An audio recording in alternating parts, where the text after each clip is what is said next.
దేవుని నామ స్తోత్రం. మీ అందరికీ వందనాలు. ఈరోజు వాక్య భాగంలోకి మనం వెళ్దాం. మరి ప్రపంచం అంతా కూడా గుడ్ ఫ్రైడే చేసుకుంటూ ఉంటుంది. మనం కూడా ఆ గుడ్ ఫ్రైడేకి సంబంధించి ఒక మంచి వాక్యాన్ని మనం చూద్దాం. ఒక ప్రవచనంతో మనం ముందుకు సాగుదాం. ఆదికాండంలో ఒక ప్రవచనం ఉంది, అది మనం చూడాలి. ఆదికాండము 3వ అధ్యాయము 15వ వచనాన్ని మనం చదువుకుందాం. ఆదికాండము 3వ అధ్యాయము 15వ వాక్యాన్ని మనం చదువుకుందాం. మరియు నీకును స్త్రీకిని నీ సంతానమునకును ఆమె సంతానమునకును వైరము కలుగు చేసేదను. అది నిన్ను తల మీద కొట్టును, నీవు దానిని మడిమి మీద కొట్టుదు అని చెప్పాను. ఇది ఒక ప్రవచనము. సర్పానికి ఇస్తున్న దేవుని యొక్క శాపం ఇది. సర్పానికి ఇస్తున్న దేవుని యొక్క శాపములో, ఆ వచనములో చాలా మర్మము దాగి ఉన్నది, చాలా దేవుని యొక్క ఉద్దేశము దాగి ఉన్నది. మనం జాగ్రత్తగా చదివితే స్త్రీ యందు పుట్టినవాడు ఎవరు అని మనం ఆలోచించగలిగితే బైబిల్లో గలతీ పత్రికలో స్త్రీ యందు పుట్టినవాడు ఎవరో బైబిల్ చెబుతున్న సత్యం మనం చూద్దాం. గలతీ పత్రిక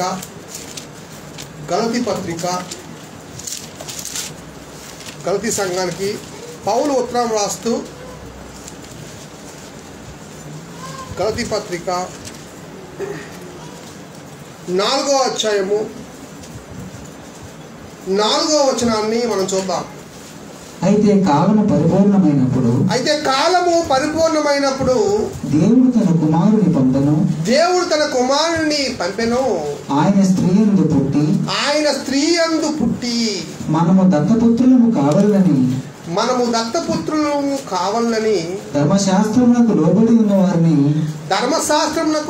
ఉన్నవారిని విమోచించుటకై ధర్మశాస్త్రమునకు లోబడిన వాడాయను. ఇక్కడ స్త్రీ యందు పుట్టి అనే పదం మనకు కనబడుతుంది. ఇప్పుడు మళ్ళీ మనం ప్రవచనంకి వెళ్ళిపోదాం. 3:15 వెళ్ళిపోదాం. నీకును స్త్రీకిని నీ సంతానమునకు ఆమె సంతానమునకు బాగా మన 2 వచనాలు కనబడుతున్నాయి ఇక్కడ. నీ సంతానము, ఆమె సంతానము. స్త్రీ యందు పుట్టు సంతానము. స్త్రీ యందు పుట్టు సంతానం ఎవరు? యేసు ప్రభువారు. ఇది ప్రవచనం. ఇక్కడ ఇది చెప్తున్నప్పుడు ఇంకో పాయింట్ కూడా మనకు రేజ్ అవుతుంది. అదేంటంటే నీ సంతానమునకు అనే పదం కూడా వాడాడు. ఏం వాడాడు? నీ సంతానం అంటే ఎవరికి శాపం ఇస్తున్నాడు? సర్పానికి శాపం ఇస్తున్నాడు. సర్ప సంతానం అనా? ఎస్, సర్ప సంతానం వేరేగా ఉందా? యోహాను గారు, యేసు ప్రభు వారు సర్ప సంతానమా అని చాలా మందిని అన్నారు బైబిల్లో కదా. ఎవరి సర్ప సంతానం? నీ సంతానమునకు, ఆమె సంతానమునకు వైరం అన్నాడు. 2 పాయింట్లు క్యాచ్ చేయాలి ఇప్పుడు మనం. సర్ప సంతానం ఉందా ఈ లోకంలో? దీనికోసం సినిమాలు తీశారు చాలా మంది, ఎన్నో ప్రసంగాలు చేశారు దీనికోసం. దీని మీద చాలా వివాదమే రేగింది. ఇప్పటికీ సమాజంలో దీని మీద వివాదం ఉంది, గమనించాలి. సర్ప సంతానం భౌతికంగా ఉంది అని కొందరు ఈ మధ్యకాలంలో మాట్లాడుతున్నారు. కొందరు సైంటిస్టులను వాడుకొని ఒక పుకార్ని తీసుకొస్తున్నారు. ఏంటి ఆ పుకార్ అంటే, మనిషి యొక్క మెదడు, పాము యొక్క మెదడు ఒకలాగే పనిచేస్తున్నాయట. నిజమేనా? మనిషి యొక్క మెదడు, పాము యొక్క మెదడు మెదడు.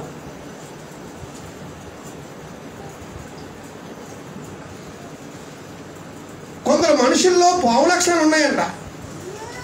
వాళ్ళు చెప్తుందన్నోయ్. కొందరు మనుషులు పితరులంట పావులంట. గమనించండి, కొందరు మనుషులు పితరులు ఎవరట? పావులంట. వాళ్ళు చెప్తుందండి, నేను చెప్తున్న మాత్రం కాదు, గుర్తుపెట్టుకోండి. ఓకేనా? గమనించండి. దాని సపోర్టింగ్ ఏంటి? నీ సంతానమునకును ఆమె సంతానమునకును అనే పదాన్ని మనం చూడగానే నిజం అనుకుంటాం. పైగా యేసుప్రభువు వారు ఏమన్నారు? పాముల వలె వివేకము. పాముల వలె వివేకం. పాముల వలె అన్నాడా? పాములాగా అన్నాడా? పాముల వలె అంటే అర్థం ఏంటంటే ఒక ఎగ్జాంపుల్ వాడాడు అంతే. ఏం వాడాడు అక్కడ? ఒక ఎగ్జాంపుల్ వాడాడు. పాము ఎప్పుడైతే మరి శత్రువు అంటే దాన్ని చంపడానికి ఎవరైనా వెళ్తే, లేదా దాని మీద ఎవరైనా ఏదైనా జంతువు అటాక్ చేస్తే అది చాలా వివేకంగా తప్పించుకుంటుంది అనమాట. ఏం చేస్తుంది? తప్పించుకుంటుంది, తెలివిగా తప్పించుకుంటుంది అనమాట. దాన్ని ఉద్దేశించి యేసుప్రభువు వారు చెప్పారు తప్ప అది మనిషిలాగా వివేకం కాదు. గమనించాలి. ప్రమాదం నుంచి ఏం చేస్తుంది? తప్పించుకుంటుంది. కనుక మీరు కూడా ప్రమాదం నుంచి తప్పించుకోండి అని చెప్పడం కోసం యేసుప్రభువు వారు అలా వాడారనమాట. అది మనం గమనించాలి. బేసిక్ నాలెడ్జ్ ఇది. ఏమండి? మరి సర్ప సంతానమా అన్నాడు కదా. మన సర్పానికి పుట్టిన ఉన్నారా? సర్పానికి పుట్టిన ఉన్నారా? సర్ప సంతానం నిజంగానే ఉందా? భౌతికంగా ఉందని, అది సీక్రెట్గా కొందరు ఉన్నారని, కొంత గ్రూప్ ఆఫ్ పీపుల్ సీక్రెట్గా ఈ సమాజంలో ఉన్నారని కొందరు భావన. వారు ప్రపంచాన్ని నాశనం చేస్తున్నారని, వారు అన్ని మత గ్రంథాల్లోని ఈ పాములకు సంబంధించిన కొన్ని విషయాలు రాసి ఉంచారని. చూడండి, ప్రతి మతంలోనూ పాము ఒక ప్రత్యేకంగా కనబడుతుంటుంది. బైబిల్లో కూడా కదా, పాము వచ్చి అమ్మగారితో మాట్లాడడం. హిందూ గ్రంథాల్లో అయితే నాగలోకం ఉంది. హిందూ గ్రంథంలో ఏముంది? నాగలోకం ఉంది. ఈ నాగలోకం నుంచి పాములు భూమి మీదకి వచ్చి ఏమండి ఇక్కడ మణిని పక్కన పెట్టి మనుషులుగా మారి మరి డ్యాన్స్ వేస్తుంటారు. దాని పాటలు ఉన్నాయి, సినిమా పాటలు ఉన్నాయి, లేవా? సీరియల్స్ ఉన్నాయి. పాముల మీద సీరియల్స్ ఉన్నాయా? నాగిని అట, నాగిని సీరియల్స్. వీళ్ళు ఎంతమంది చూస్తున్నారు నాగిని సీరియల్? పాములు మనుషులుగా మారి ఏమండి మాట్లాడుతున్నాయంట. నిజమేంటరా ఇదంతా? ఇదంతా అబద్ధం. లేని వార్తను పుట్టించవద్దు అని బైబిల్ చెప్పింది. లేని వార్తను చాలా మంది పుట్టించి దేవుని దగ్గర నుంచి దూరం చేస్తున్నారు. గమనించాలి. లేని వార్తలు పుట్టించడానికి ఎన్నో క్రియేట్ చేస్తున్నారు. అన్నీ క్రియేట్ చేయబడుతున్నవే. గుర్తుపెట్టుకోండి. సినిమాలు కానివ్వండి, ఇంకా చాలా ఉన్నాయి. అన్నీ కూడా లేని వార్తలు పుట్టించడమే. మరి ఏంటి సర్ప సంతానం అని ఎందుకు అన్నాడు అని మనం ఆలోచిస్తే యేసు ప్రభువు వారి మరొక మాట మనం ఉంచుకుంటాం. యోహాను సువార్త 8వ అధ్యాయము. యోహాను సువార్త 8వ అధ్యాయము. యోహాను సువార్త 8వ అధ్యాయము 44వ వచనం చూద్దాం. మీరు మీ తండ్రి యగు అపవాది సంబంధులు.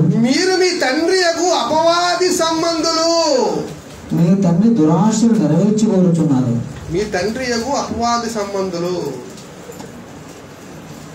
అపవాది తండ్రా?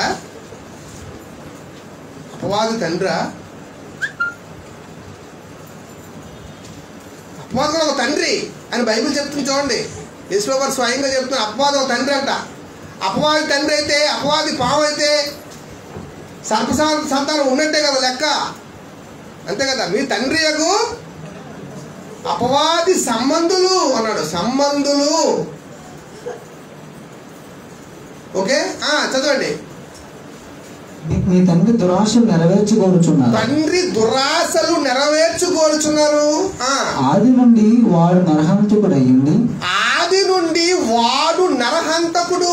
ఆది నుండి వాడు ఎవడు? ఈ సాతాను అనేవాడు, అపవాది అనేవాడు ఎవడు? ఆది నుండి నరహంతకుడు అయ్యుండి సత్యమందు నిలిచిన వాడు కాదు. సత్యమందు నిలిచిన వాడు కాదు. వాని యందు సత్యమే లేదు. వాని యందు అసలు సత్యమే లేదు. వాడు అబద్ధమాడినప్పుడు తన స్వభావమును అనుసరించి మాట్లాడును. స్వభావాన్ని అనుసరించి, స్వభావం అంట, అబద్ధమాడే స్వభావము ఎవరికి ఉంది? సాతానుకు ఉంది. ఈ అబద్ధం అనే స్వభావం సాతానుకు ఉంది. ఈ సాతాను ఏ రూపంలో వచ్చింది అని బైబిల్ అడిగితే పాము రూపంలో వచ్చింది. ఎవరి దగ్గరికి? హవ్వమ్మ దగ్గరికి కదా. హవ్వమ్మ దగ్గరికి ఏ రూపంలో వచ్చింది? పాము రూపంలో వచ్చింది. దాని స్వభావం ఏంటంటే అబద్ధం ఆడటం. మాట్లాడింది పాము కాదు, పాములో ఉన్న సాతాను అని మనం అర్థం చేసుకోవాలి. పాములో ఉన్న సాతాను. పాము మాట్లాడుతుంది ఎక్కడైనా? మాట్లాడతాం. ఏమండి? ఒక సందర్భంలో, బిలాము సందర్భంలో బైబిల్లో గాడిద మాట్లాడిందా లేదా? దేవుడు దానికి వాక్శక్తి ఇవ్వగానే గాడిద ఏం చేసిందంట? మాట్లాడిందంట. అది నిజమైనప్పుడు మరి పాముని ఆవహించిన సాతాను ఎందుకు మాట్లాడదు? ఈజీగా మాట్లాడదు. గమనించాలి. అలాగే పావులన్నీ మాట్లాడతానే కాదు, మాట్లాడింది ఎవరు? అక్కడ సాతాను మాట్లాడిందని ఇక్కడ చెప్తున్నాడు యేసుప్రభువు వారు. అపవాది మాట్లాడిందని ఇక్కడ చెప్తున్నాడు యేసుప్రభువు వారు. ఎక్కడ చెప్తున్నాడు? 8వ అధ్యాయం 44 నుంచి చెప్తున్నాడు. బాబు మీరు పాము మాట్లాడింది అనుకోవద్దు. పాము రూపంలో ఉన్న ఎవరు మాట్లాడారు? అపవాది మాట్లాడాడు. అపవాది అబద్ధాన్ని మాట్లాడాడు. అపవాది అబద్ధం యొక్క స్వభావం ఉంది కనుక ఆ స్వభావాన్ని అనుసరించే ఎవరు మాట్లాడారు? అపవాది మాట్లాడాడు అని యేసుప్రభువు వారు చెప్తున్నారు క్లియర్గా. గమనించాలి. అంటే అపవాది సంబంధాలు ఉన్నారు, సర్ప సంతానం ఉన్నది. ఏమండి?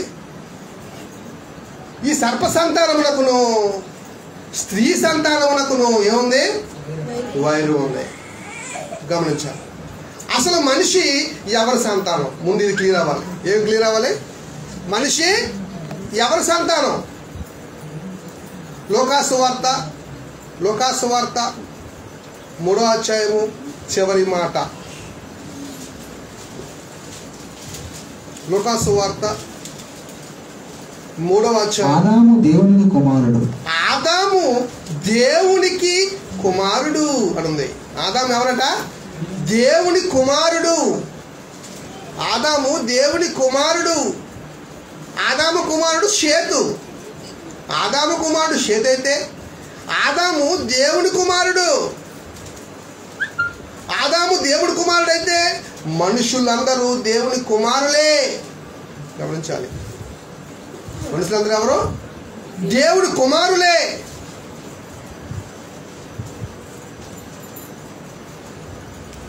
మనుషులందరూ ఎవరు?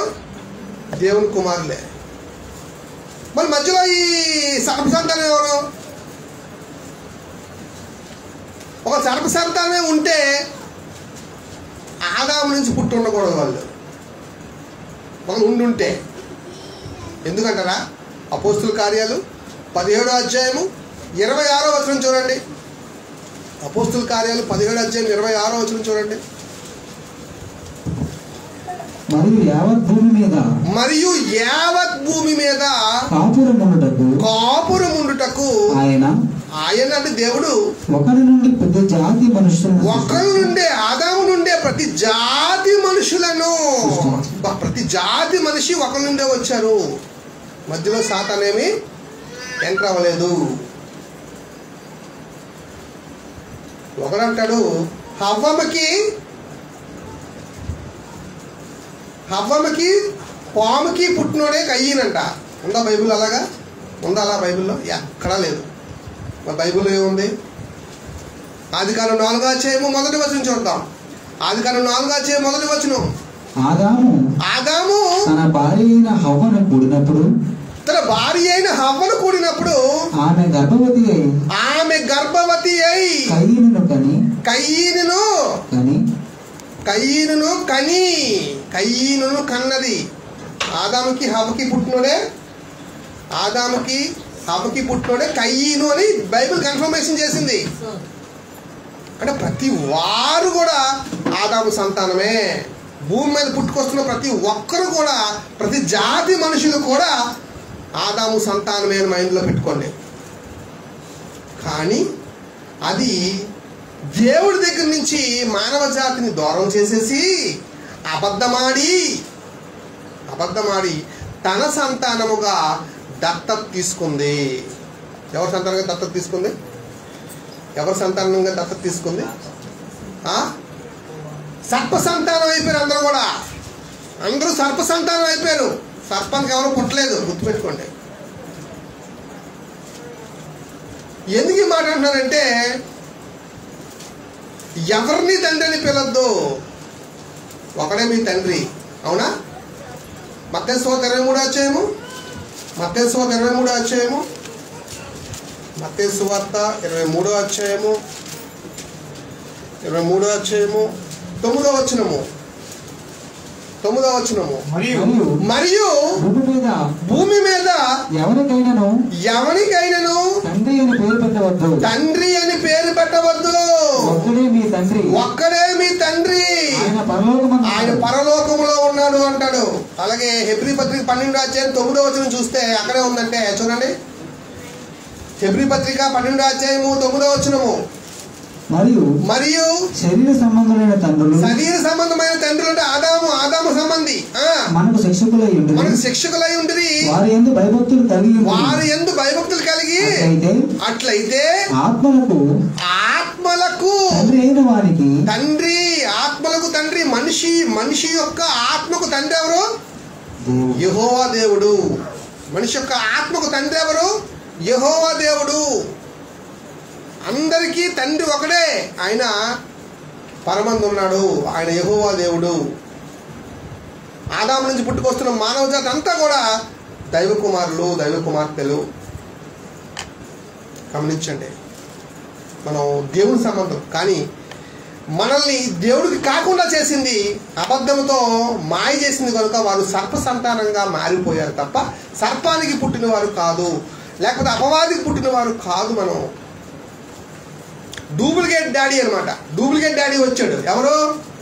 సాతాను డూప్లికేట్ డాడీ. అందుకే సర్ప సంతానం అంటే సాతాను యొక్క ఉద్దేశాలు ఎవరైతే నెరవేరుస్తున్నారో ఈ భూమి మీద వారందరూ సర్ప సంతానంగాను, అపవాది సంతానంగాను, సాతాను సంతానంగాను మారిపోయారు తప్ప ఆ సాతానికి కానీ పాము కానీ పుట్టినవారు కాదు అని ఇందుమూలంగా నేను తెలియజేస్తున్నాను. ఇలా మారిన వారందరూ ఇలా అపవాది సంబంధాలుగా, సాతాను పిల్లలుగా ఇలా మారిన వారందరినీ మరలా స్త్రీ సంతానంగా మార్చడానికి, దేవుని సంతానంగా మార్చడానికి ప్రభువైన యేసు ప్రభు వారు ఈ భూమి మీదకి శరీరధారిగా వచ్చారు అనేది ఇందు మూలంగా నేను తెలియజేస్తూ ఉన్నాను. అందుకు ఒక అద్భుతమైన విషయాన్ని దేవుడు మాట్లాడుతూ ఉన్నాడు. చూద్దామండి ఒకసారి. యోహాను సువార్త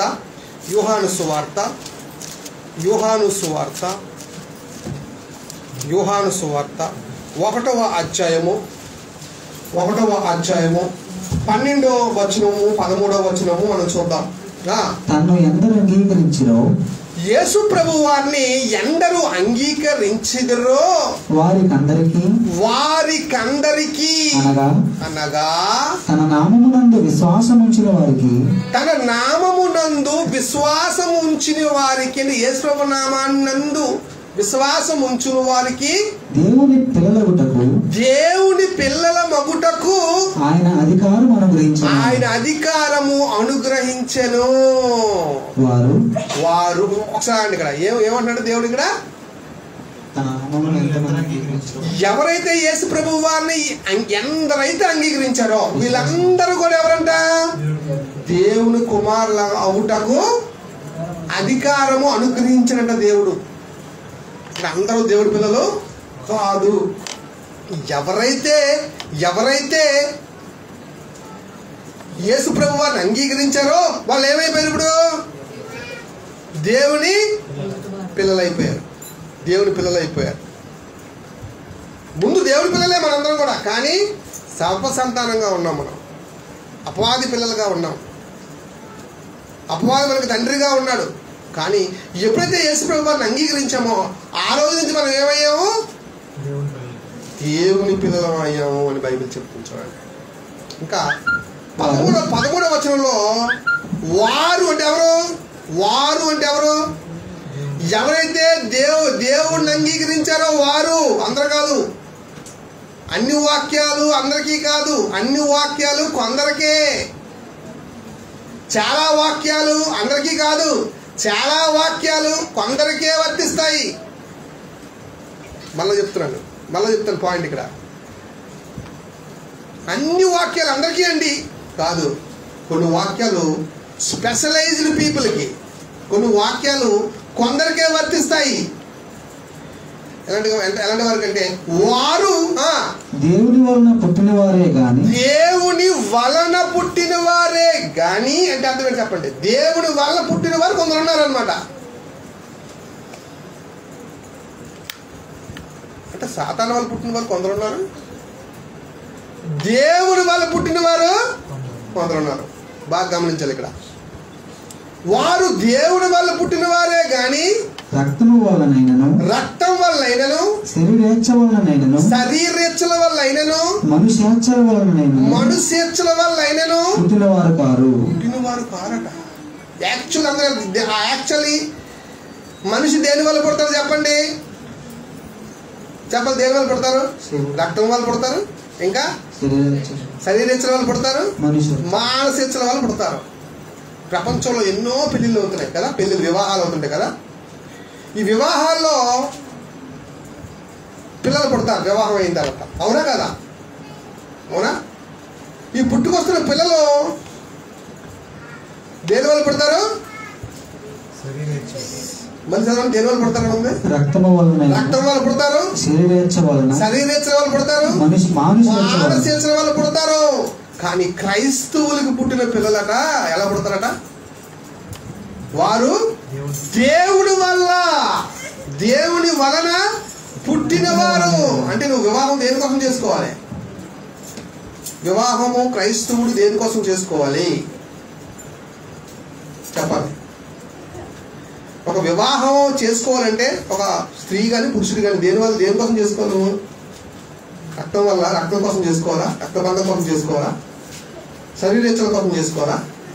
మానసికల కోసం చేసుకోవాలా? దేనికోసం చేసుకోవాలి? దేవుడికి ఒక కుమారుడిని తీసుకురావాలి నువ్వు భూమి మీదకి. దేవుడి కొరకు ఒక కుమార్తెని తీసుకురావాలి భూమి మీదకి. ఆ వివాహం అనే బంధం, అందుకే క్రైస్తవ వివాహం అనే బంధము చాలా విలువైనదిగా మారింది. ఎందుకంటే వారు దేవుని వల్ల పుట్టిన వారే గాని రక్తం వల్లైనను శరీరేచ్ఛల వల్లైనను మానసేచ్ఛల వల్లైనను పుట్టినవారు కారు. అసలు గమనించండి, పుట్టినవారు కారు. శరీరేచ్ఛల వల్ల పుట్టించడానికి నువ్వు పెళ్లి చేసుకోవట్లేదు. మానసేచ్ఛల వల్ల పుట్టించడానికి నువ్వు పెళ్లి చేసుకోవట్లేదు. నీ ఉద్దేశాలు నెరవేర్చుకోవడానికి నువ్వు పెళ్లి చేసుకోకూడదు. దేనికోసం పెళ్లి చేసుకోవాలి? నువ్వు పెళ్లి చేసుకుంటే దేనికోసం పెళ్లి చేసుకోవాలి? దేవుడు ఉద్దేశాన్ని నెరవేర్చుకోవడానికి నువ్వు పెళ్లి చేసుకోవాలి. ఎందుకంటే కొందరు ఉన్నారు, వారు దేని వల్ల పుట్టినవారంట? దేవుని వల్ల పుట్టినవారంట. అంటే దేవుని వలన పుట్టినవారు ఈ భూమి మీద ఉన్నారు. దేవుని వల్ల కాక రక్తం వల్ల, శరీరేచ్ఛల వల్ల, మానసేచ్ఛల వల్ల కూడా పుట్టిన వారు కొందరు ఉన్నారంట. 2 గ్రూప్స్ ఉన్నాయంట ఈ భూమి మీద. 2 గ్రూప్స్ ఉన్నాయంట. ఒక గ్రూప్ ఎలా పుట్టింది? శరీరేచ్ఛల వల్ల, రక్తం వల్ల, మానసేచ్ఛల వల్ల పుట్టిన వారు ఉన్నారు. దేవుని వల్ల పుట్టిన వారు కూడా ఈ భూమి మీద ఉన్నారు అని బైబిల్ సెలవిస్తుంది. గుర్తుపెట్టుకోండి, గమనించాలి. పేతురు రాసిన పత్రిక చూద్దాం. పేతురు రాసిన పత్రిక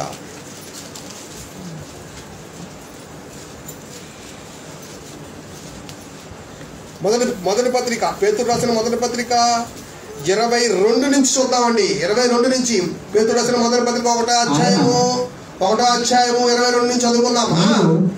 మీరు క్షయబీజము నుండి కాక, మీరు అందరూ కాదు, కొందరే, మీరు క్రైస్తవులారా, మీరు క్షయబీజము నుండి కాక, క్షయ బీజము నుండి కాక, క్షయ బీజం కూడా ఉంది.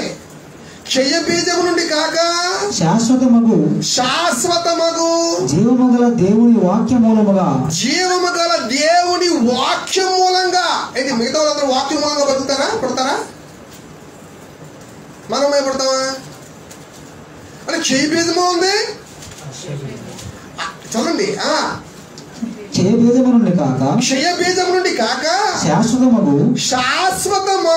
జీవము గల దేవుని వాక్య మూలముగా, జీవము గల దేవుని వాక్యము మూలముగా, అక్షయ బీజము నుండి పుట్టింపబడిన వారు గనుక, అక్షయ బీజము వాక్యం వలన, అక్షయ బీజము వాక్యం వలన, అక్షయ బీజము వాక్యం వలన, అక్షయ బీజం మనం అక్షయ బీజం అంటే మనం వాక్యం వల్ల మనల్ని అక్షయ బీజంగా మారుస్తున్నాడు దేవుడు. ఆ వాక్యం వల్ల మనం అక్షయ బీజంగా మారిపోతున్నాం. మనం వాక్యం వలన అక్షయ బీజంగా పుట్టింపబడిన వారు గనుక, నిష్కపటమైన సహోదర ప్రేమ కలుగునట్లు మీరు సత్యమునకు విధేయులగుట చేత, సత్యమందు విధేయులగునట్లు. సహోదర ప్రేమ ఏమనుకుంటుంది ఇప్పుడు? అక్షయమైన బీజం ఉన్నోళ్ళకా, క్షయమైన బీజం ఉన్నోళ్ళకా చెప్పాలా? అక్షయమైన బీజం ఉన్నోళ్ళకి సహోదర ప్రేమ లేదనుకోండి, అర్థం ఏంటి? నీకు ఏ బీజం ఉందన్నమాట? క్షయ బీజం ఉందన్నమాట. క్షయ బీజం ఉన్న వాళ్ళు ఏమంటుంది బైబిల్? ఏమంటుంది? సర్ప సంతానమా. క్షయ బీజం ఉన్నది, క్షయ బీజం. అక్షయ బీజం లేదు నీలో. అక్షయ బీజం ఉన్నాడంట సహోదరుల ప్రేమ కలిగి ఉంటాడు. నిష్కలంకమైన నిష్కపటమైన కపటము లేని సహోదర ప్రేమ, కపటము లేని సహోదర ప్రేమ ఉన్నవాడు క్షయ బీజం నుండి పుట్టాడు అని బైబిల్ చెప్తుంది. గమనించాలి. యోహాను రాసిన మొదటి పత్రిక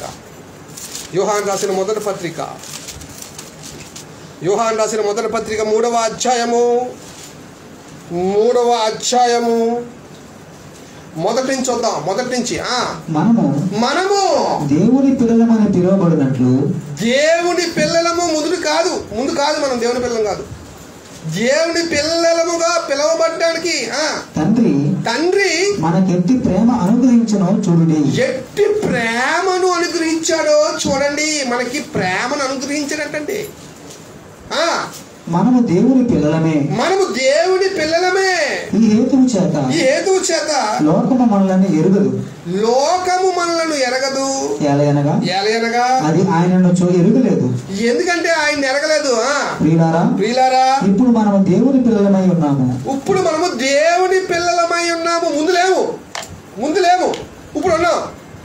ముందు ఎవరమే? సర్ప సంతానం. ఇప్పుడు ఉన్నాం మనం. ఇప్పుడు పిల్లలం, దేవుని పిల్లలం మనం అంటున్నాడు. చూడండి,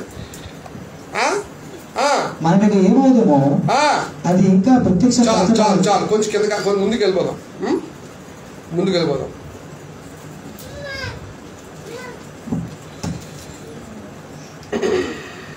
9వ వచనం చూద్దామండి. 9వ వచనం 8వ వచనం చూద్దాం. 8వ వచనం చూద్దాం. మొదటి పత్రిక, యోహాను రాసిన మొదటి పత్రిక 3వ అధ్యాయము 8 నుంచి చదువుతాను. నేను 8 నుంచి చదువుతున్నాను. అందరూ తీయండి. 8వ వచనం తీయండి. Page number 222. ఓకే.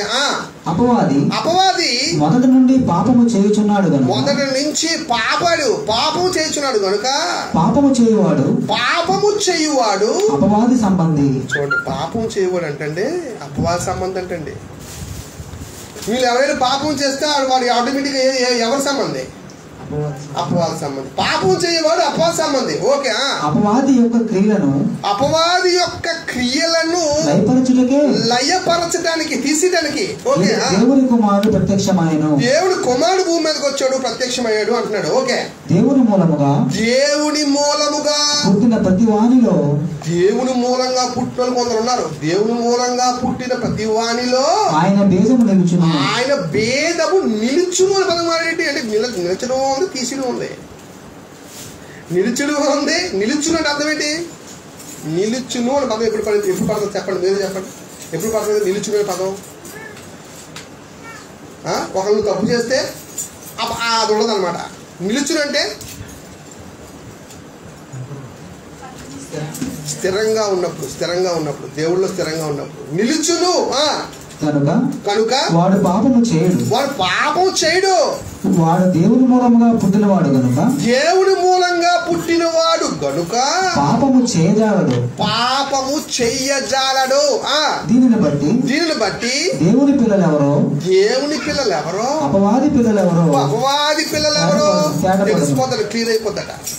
దేవుని పిల్లలెవరో అపవాది పిల్లలెవరో తెలిసిపోతాడ, క్లియర్ అయిపోద్దంట. అంతే ఇంత పిల్లలు ఉన్నారనమాట. ఇక్కడ ఎవరున్నారు? భూమి మీద ఎవరు ఉన్నారు? దేవుని పిల్లలు ఉన్నారు. పాపం చేసిన అందరూ ఎవరు? ఇప్పుడు అపవాది పిల్లలు. పాపం చేసివా అపవాది పిల్లడా?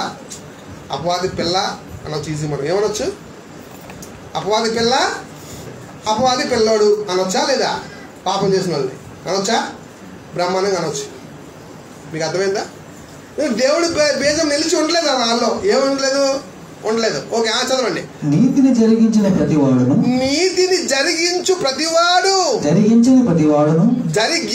ప్రతివాడును తన సహోదరుని ప్రేమింపని ప్రతివాడును దేవుని సంబంధులు కారు. 3 విషయాలు చెప్పాడు అక్కడ. ఏంటమ్మా? మళ్ళీ చదువు. నీతిని జరిగించని ప్రతివాడు. జరిగించనియా? నీతిని జరిగించని ప్రతివాడు, తన సహోదరుని ప్రేమించని ప్రతివాడు దేవుని సంబంధులు కారు. ఒక క్లారిటీ ఇచ్చాడు. ఎవరు కారో చెప్తున్నాడు. ఓకే, మనం ఒకరినొకరు ప్రేమింపవలనని అనున్నది మొదటి నుండి మీరు వినిన వర్తమానమే కదా. మనము కయ్యూని వంటి వారమై ఉండరాదు. కయ్యను వంటి వారముగా కయ్యను ఎక్కడో మొదటి చాప్టర్స్ లో ఉన్న ఆదికాండంలో ఉన్న కయ్యను తీసుకొచ్చి ఇక్కడ చూడండి. తీసుకొచ్చి ఏమంటాడంటే మనం కయ్యను వంటి వాడిగా ఉండకూడదు. వాడు దుష్టుని సంబంధి. దుష్టుడికి పొట్టలేదు కయ్యను. దుష్టుడికి పొట్టలేదు కయ్యను దుష్టుడి యొక్క సంబంధి. ఓకే, దుష్టుని సంబంధి తన సహోదరుని ఏం చేశాడంటే చంపాడు. వాడు అతనిని ఎందుకు చంపాను? ఎందుకు చంపాడు అతన్ని? తన క్రియలు చెడ్డవియు తన సహోదరుని క్రియలు నీతి గలవినై ఉండను. తన సహోదరుని క్రియలు ఎలా ఉన్నాయట? నీతి గలవినై ఉండను. గనుకునే కదా చంపాడు. ఎందుకు చంపాడు? వీడి క్రియలు ఏమో బాగాలేవు, ఎదురు క్రియలేమో బాగున్నాయి. అందుకే వీడు వెళ్ళి వాడిని చంపాడు. అసూయ ఎందుకు వచ్చింది? అందుకేనండి దేవుని యొక్క పనిలో ఎవరైతే ముందుకు సాగిపోతుంటారో వాళ్ళు ఆ పనిని ఆపటానికి దుష్టుల సంబంధులు ఎన్నో పన్నాగాలు పండుతారు. కానీ పనిని ఎవరు కూడా ఆపలేరు. పని మీద ఉన్నాడు ఎప్పుడైనా సరే దేవుడి యొక్క సంబంధి. Next continue. ఇంకా సహోదరులారా, లోకము మిమ్మల్ని ద్వేషించిన ఎడల ఆశ్చర్యపడకుడి. మనము సహోదరులను ప్రేమించుచున్నాము కనుక మరణములో నుండి జీవములోనికి దాటిపోయామట. ప్రేమలేని వాడు మరణమందు నిలిచి ఉన్నాడు. తన సహోదరుని ద్వేషించువాడు నరహంతకుడు. ఏ నరహంతకుని యందును నిత్య జీవము ఉండదు. క్లారిటీ ఇచ్చాడు చూడండి. నరహంతకుడు ఏముండదంట? నిత్య జీవము ఉండదు. గమనించండి. ఇప్పుడు మీరెవరు? దేవుని పిల్లలు అయితే ఎలా ఉండాలి? దేవుని క్రియలు చేస్తున్నట్టుగా ఉండాలి. దేవుడి క్రియలు ఒకడు ఎప్పుడు చేస్తాడు చెప్పనా? ఒకడు దేవుడి క్రియలు ఎప్పుడు చేస్తాడు చెప్పనా? నడిపింపు ఉన్నప్పుడు చేస్తాడు. ఏమండి? అవునా? రోమిల్ రాసిన పత్రిక చూద్దాం. రోమిల్కి రాసిన పత్రిక 8వ అధ్యాయము 8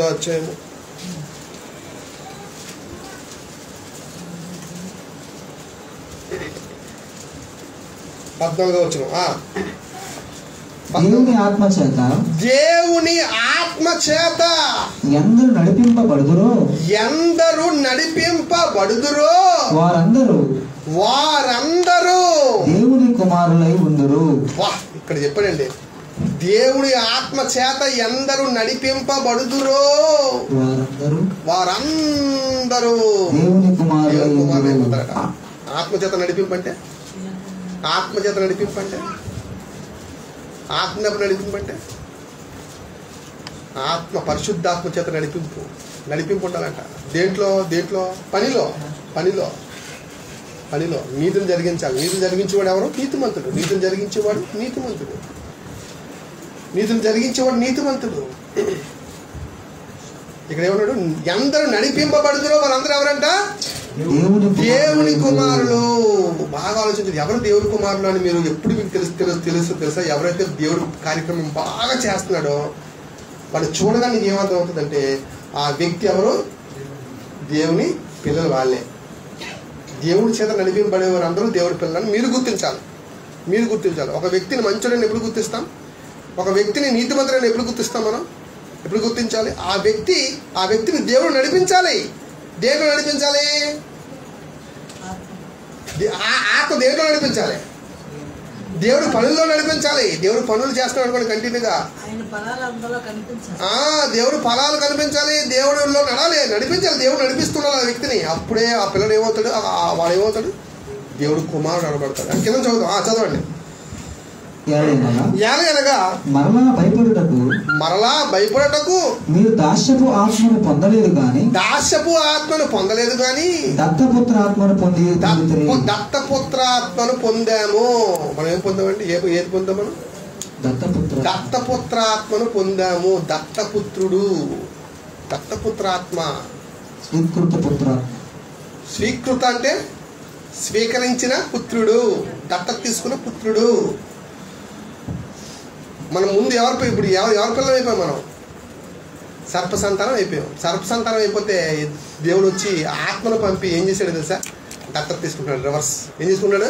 మనల్ని ఏం చేసుకుంటాడు? దేవుడు దత్తత తీసుకుంటున్నాడు మనల్ని. మనం అందరూ ఇప్పుడు ఏమయ్యాం? దత్తపుత్రులు అయ్యాం. దత్తత తీసుకుంటాడు దేవుడు మనం యాక్చువల్లీ సర్పసంతానమే. కానీ సర్పసంతానంగా ఉన్న మనం, దుష్టుల సంబంధాలుగా ఉన్న మనల్ని దేవుడు ఏం చేసుకుంటాడంటే దత్తత తీసుకున్నాడు. కనుక ఏమిచ్చి దత్తత తీసుకున్నాడు? పరిశుద్ధాత్మ దేవుడి నుంచి దత్తత తీసుకున్నాడు. కనుక మనం ఏమయ్యాం? దత్తపుత్రులు అయ్యాం మనం కూడా. చదవండి కిందకి. ఆ ఆత్మ కలిగిన వారమై మనము అబ్బా తండ్రి అని మొరపెట్టుచున్నాము. దత్తపుత్రులు మనం. దత్తత తీసుకున్నాడు. పరిశుద్ధాత్మ దేవుడు మనలో ప్రవేశించి మనలో నడిపించడం వలన మనం దత్తపుత్రులను అవుతున్నాము. సర్పానికి పిల్లలు లేరు, సర్పానికి కన్న పిల్లలు లేరు. దేవుని పిల్లల్నే అది లాక్కుంది. గెద్దొచ్చి కోడి పిల్లలు ఎత్తుకెళ్ళిపోయింది. దాని నుంచి విడిపించాడు. దాని నుంచి సిలువ మరణం ద్వారా విడిపించాడు. సాతాను దగ్గర నుంచి మనల్ని విడిపించాడు. దత్తపుత్రులుగా స్వీకరించాడు. మనల్ని నడిపిస్తున్నాడు అని మనం గమనించాలి. ఇది సిలువ యొక్క పరమార్థము. మళ్ళీ 3:15 చదువుతాం. ఇప్పుడు చదివితే మీకు బాగా క్లియర్ అర్థం అవుతుంది ఆ ప్రవచనానికి సంబంధించింది. చదవండి. నీకును స్త్రీకిని నీ సంతానమునకును ఆమె సంతానమునకును వైరం ఉండదు. వైరం ఉంటుందా ఉండదా?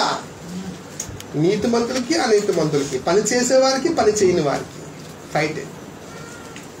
సర్పసంతానికి దేవుడు ఆత్మ చేత నడిపింపబడిన వారికి ఫైట్. వైరం ఉంటుంది.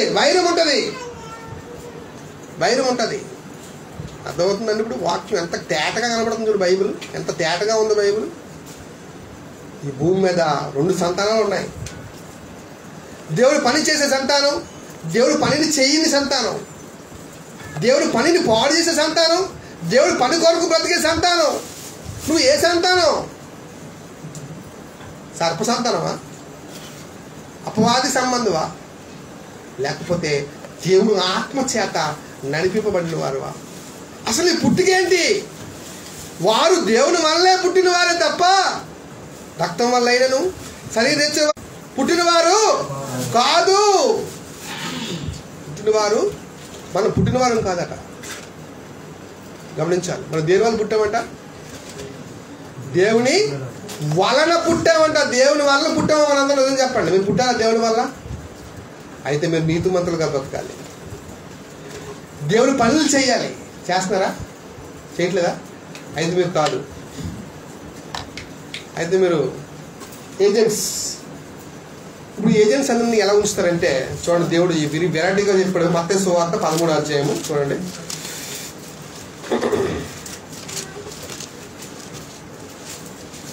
మత్తయి సువార్త 13వ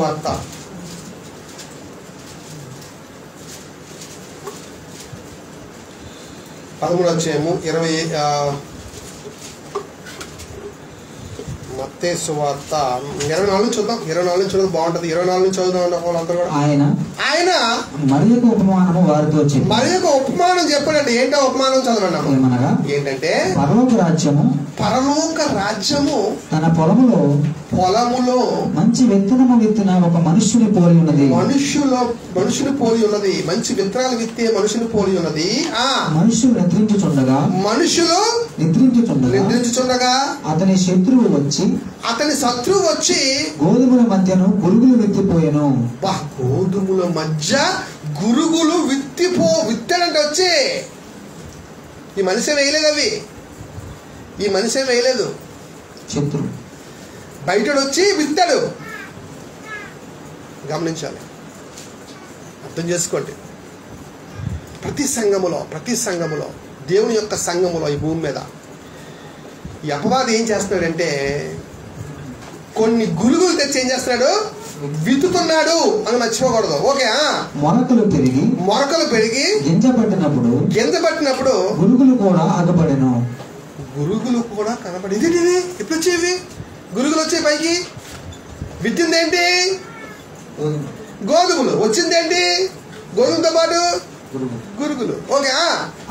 అప్పుడు ఇంటి యజమానుని దాసులు అతని వద్దకు వచ్చి అయ్యా నీవు నీ పొలములో మంచి విత్తనము విత్తిదివు కదా, అందులో గురుగులు ఎక్కడి నుండి వచ్చేవని అడిగారు. గురుగులు ఎక్కడి నుంచి వచ్చాయి అని అడిగారట. ఓకే. ఇది శత్రువు చేసిన పని అని అతడు వారితో చెప్పగా ఆ దాసులు మేము వెళ్ళి వాడిని పెరిగి కూర్చుని నీకు ఇష్టమా? మేము వెళ్ళి ఏం చేస్తామంటే మొత్తం ఏరేస్తాం అన్నాడు. ఏరేస్తాం అన్నారన్నమాట. అంటే అందుకతడు వద్దు గురుగులను పెరుగుచుండగా వాటితో కూడా ఒకవేళ గోధుమలను పెళ్ళగింతురు. మీరు మంచోళ్ళు కాదు. మీకు ఆర్డర్ ఇచ్చేస్తే ఏం చేస్తారు? మీరు మొత్తం లేపేస్తారేమో భయం నాకు. మొత్తం లేపడేస్తారు మీరు. వద్దు. అర్థమవుతుందా మీకు? గోధుమ చెట్లు పెరిగాయి. ఓకేనా? అలాంటి డూప్లికేట్ గోధుమ చెట్లు కూడా పెరిగాయి. ఓకేనా? ఇప్పుడు వీళ్ళకి ఏది గోధుమో ఏది గోధుమలో తెలియదు. వీళ్ళకి ఎవరికి? దాసులకి. ఏం చేస్తుంటారు? ఇది అది పీకేస్తే ఎంతో జాగ్రత్తగా పెంచాను నేను. వాక్యం ఇచ్చి పెంచాను నేను. మీరు పీకేస్తే ప్రమాదం. కనుక ఏమన్నాడు చూడండి. చదవండి. కోతకాలం వరకు కలిసి ఎదుగునీయుడి. కోతకాలం ఒకటి ఉంది. అంతవరకు ఎదగనివ్వండి. కోతకాలమందు గురుగులను ముందుగా కూర్చి నేనేం చేస్తానంటే గురుగుల్ని ముందుగా కూర్చి వాటిని కాల్చివేటుకు కట్టలు కట్టి గోధుమలను నా కొట్టులో చేర్చి పెట్టుడని కోతగాళ్లతో చెప్పుతున్నాను. మీరేం కంగారు పడద్దు బాబు. ఫస్ట్ నేను కోతగాళ్ళు ఉన్నారు, వాళ్ళు వస్తారులే. కంగారు పడ. నువ్వేం ఏరికి పోయినా ఆయన వాళ్ళు వస్తారు, వాళ్ళు ఏరుద్దు కానీ చెప్తాడు. దీనికి ఆన్సర్ చెప్తాడు. ఎక్కడ చెప్తున్నాడు? 37 నుంచి చూద్దాం. దానికి ఆన్సర్ చెప్తున్నాడండి. మంచి విత్తనము విత్తువాడు మనుష్య కుమారుడు యేసుప్రభువారంట. పొలం ఏంటి? లోకము. మంచి విత్తనములు రాజ్య సంబంధులు, వాక్య సంబంధులు, సంఘ సంబంధులు. గురుగులు దుష్టుని సంబంధి. వాటిని విత్తిన శత్రువు అపవాది. వాటిని విత్తిన శత్రువు ఎవరు? అపవాది. కోత యుగ సమాప్తి. కోత అంటే ఏదో అనుకోవద్దు, యుగ సమాప్తి అది. కోత కోయివారు దేవదూతలు. కోత కోయివారు ఎవరు? దేవదూతలు. పురుగులు ఎలాగ కూర్చబడి అగ్నిలో కాల్చివేయబడును అలాగే యుగ సమాప్తి ఎంత జరుగును. మనుష్య కుమారుడు తన దూతలను పంపును, వారు ఆయన రాజ్యములో నుండి ఆటంకములకు సకలమైన పదం వాడు చూడండి, ఆటంకములైన సకలమైన వాటిని అని వాడు చూడరా, ఆటంకములైన సకలమైన వాటిని, దుర్నీతి పరులను సమకూర్చి అగ్నిగుండములో పడవేయుదురు. అక్కడ ఏడుపు పండ్లు కొరుకుటేను ఉంటది. అప్పుడు నీతిమంతులు తమ తండ్రి రాజ్యములో సూర్యుని వలె సూర్యులు. మీరు సూర్యులు ఎందుకంటే మీరు ఎవరి వలన పుట్టినవారు? దేవుని వలన పుట్టినవారు. మీరు శరీర ఇచ్చల వల్ల కానీ, మాంసెచ్చల వల్ల కానీ, రక్తం వల్ల కానీ మీరు పుట్టినవారు కారు. అందుకే అన్ని వాక్యాలు అందరికీ కాదు, కొందరికే. ఇప్పుడు క్వశ్చన్ వేస్తాను, ఇది ఎవరికి చెప్పాలి? పేతురు రాసిన పత్రిక, మొదటి పత్రిక, పేతురు రాసిన మొదటి పత్రిక 2వ అధ్యాయము 9వ వచనము. 9వ వచనము. అయితే మీరు ఎవరి మీరు హూ ఇస్ మీరు చీకటిలో నుండి ఆశ్చర్యకరమైన తన వెలుగులోనికి మిమ్మును పిలిచిన వాణి గుణ అతిశయములను ప్రచురణ సువార్త కార్యక్రమం చేయు నిమిత్తము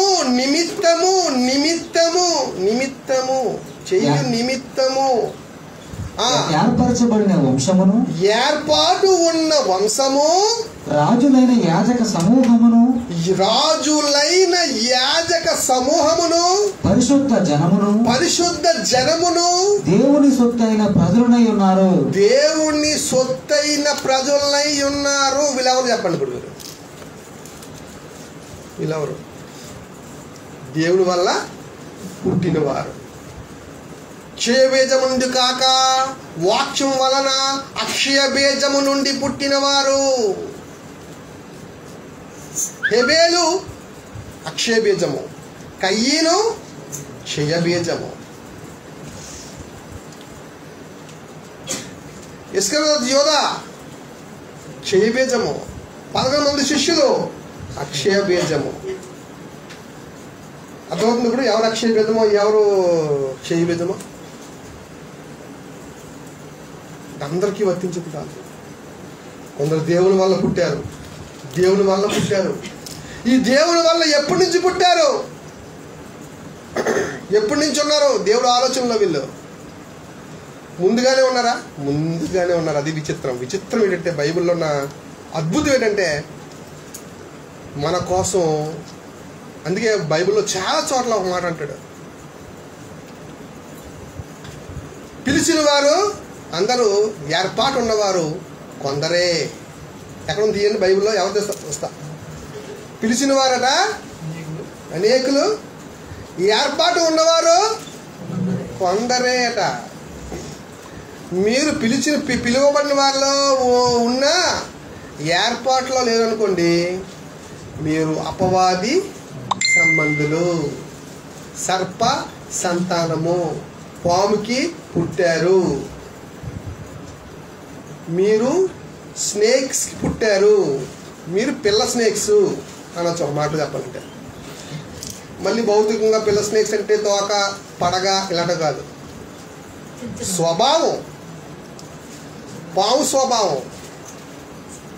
స్వభావం అని కూడా స్టార్టింగ్ చెప్పాడండి. మూడో అధ్యాయం మొదట్లో ఏం చెప్పాడు?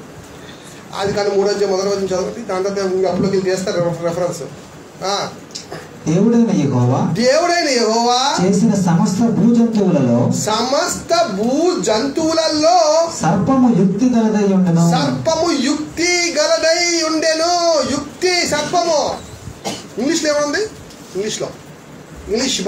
ఇంగ్లీష్ బైబిల్ తీయండి. శశి తీయో ఉందా ఇంగ్లీష్ బైబిల్? జెనిసిస్ 3:1 చదువు గట్టిగా. ఎవరు చదువుతారు? ఫాస్ట్గా గట్టిగా చదవాలి. More Crafty. ఇంకా వేరే వర్షన్స్ తీయండి. ఒక బైబిల్లో నేను చూసాను కన్నింగ్. More cunning. అది ఏ వర్షన్ చెప్పండి? అది which Bible? That was King James వర్షన్లో ఏముందంటే ఏముంది? More cunning. మామూలు కన్నింగ్ కాదు, మోర్ కన్నింగ్. అంటే కన్నింగ్ వేషాలు కన్నింగ్ వేషాలు ఉన్నాయనుకోండి, వాళ్ళ సర్ప సంతానము. కన్నింగ్. ఎత్తుకు పై ఎత్తేయడు, కుట్రలు, కుతంత్రాలు, మత్సరాలు. ఒకటి కాదు, రెండు కాదు, అన్నీ వస్తాయి. సర్ప సంతానం. కనుక గమనించండి. ఏర్పాటు ఉన్నవారు ఎవరు? ఏర్పాటు ఉన్నవారు, పిలువబడినవారు అనేకులు, ఏర్పాటు ఉన్నవారు కొందరే అన్నాడు కదా. ఇప్పుడు ఎఫెసీ పత్రిక వెళ్దాం. ఎఫెసీ పత్రిక 1వ అధ్యాయము 1వ వచనము 4 నుంచి చదువుకుందాం. ఎట్లనగా తన ప్రియనియందు తాను ఉచితముగా మనకు అనుగ్రహించిన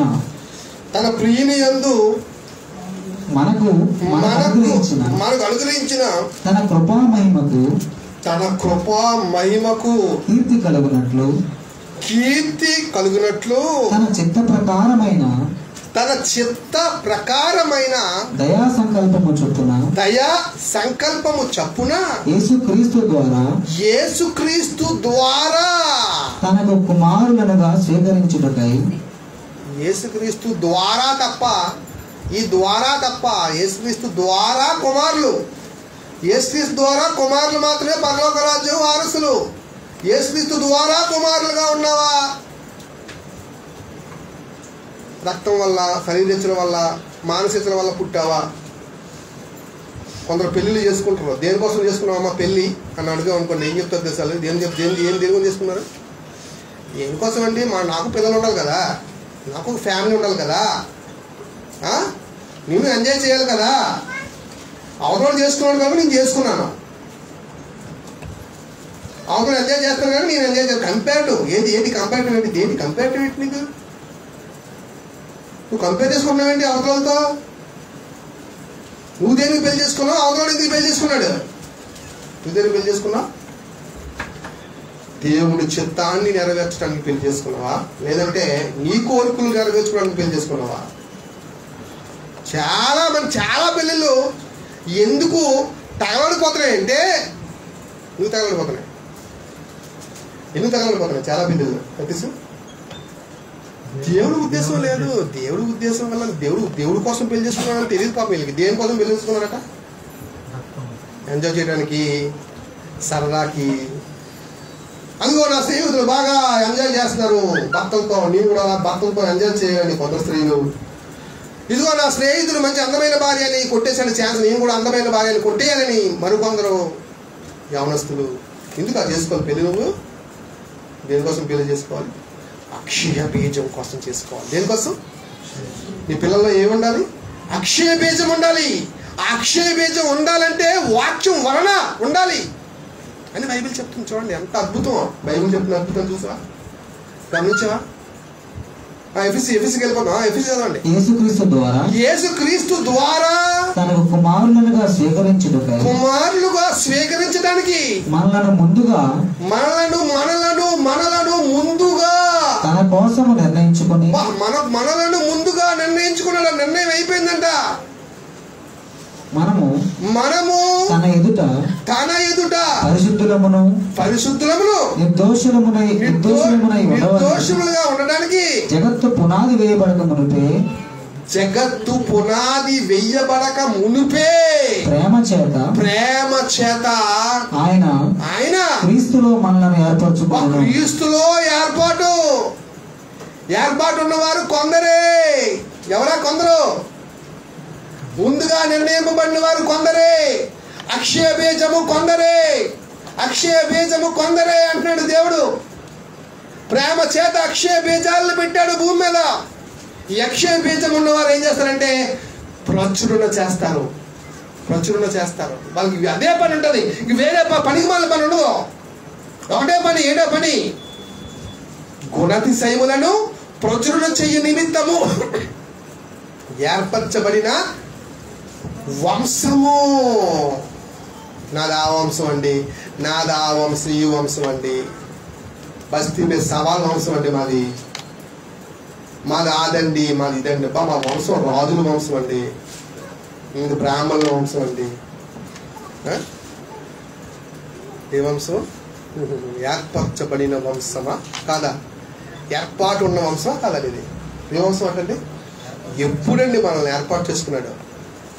ఒక మేడ కట్టాలంటే, మళ్ళీ ఇంక బాగా అర్థమని చెప్తున్నాను, ఒక మేడ కట్టాలంటే, మేడ కట్టాలంటే డెక్కింగ్ ఉండాలి. డెక్కింగ్ ఫుల్గా ఉండదు, కట్టిన తర్వాత ఉండదు డెక్కింగ్.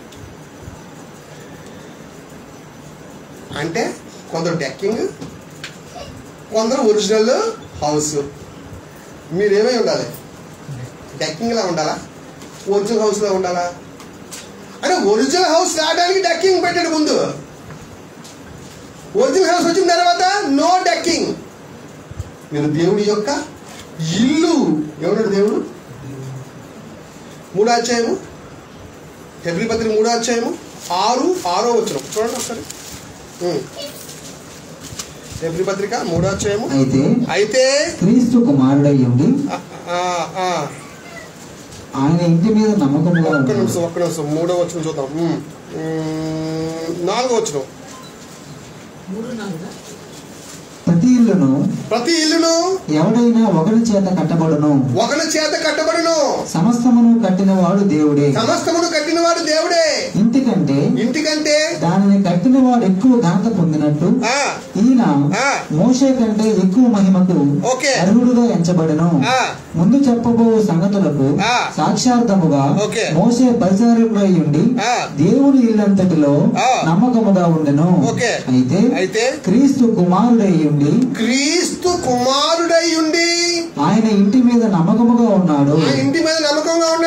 ధైర్యమును నిరీక్షణ వలన ఉత్సాహమును తుదమట్టుకు స్థిరముగా చేపట్టిన ఎడల, తుదమట్టుకు చివరి వరకు స్థిరముగా చేపట్టిన ఎడల మనమే ఆయన ఇల్లు.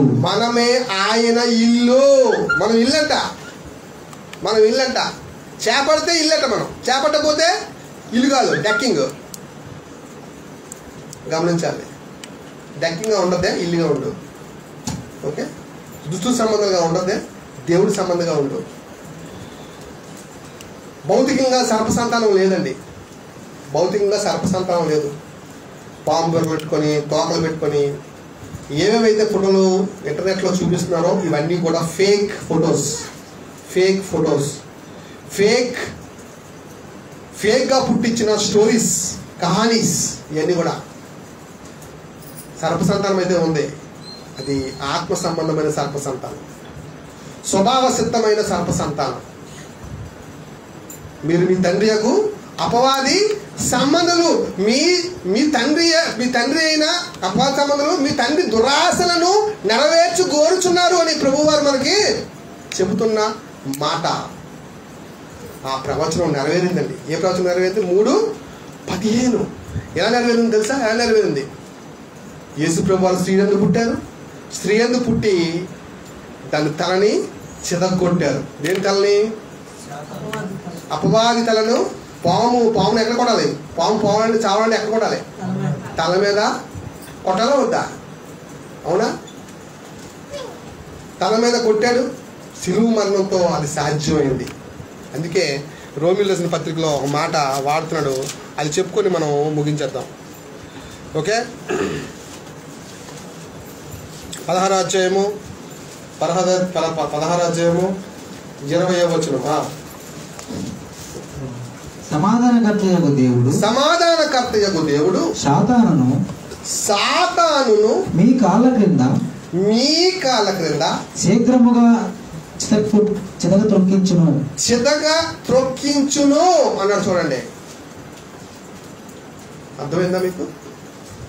ఇది సంఘము ద్వారా జరగబోయే విషయాల్లో చెప్తున్నాడు ముందే.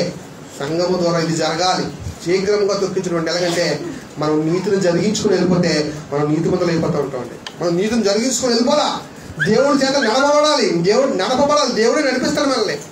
ఎందరూ దేవుని ఆత్మ మూలంగా నడుస్తారో వాళ్ళే దేవుని కుమారులంట.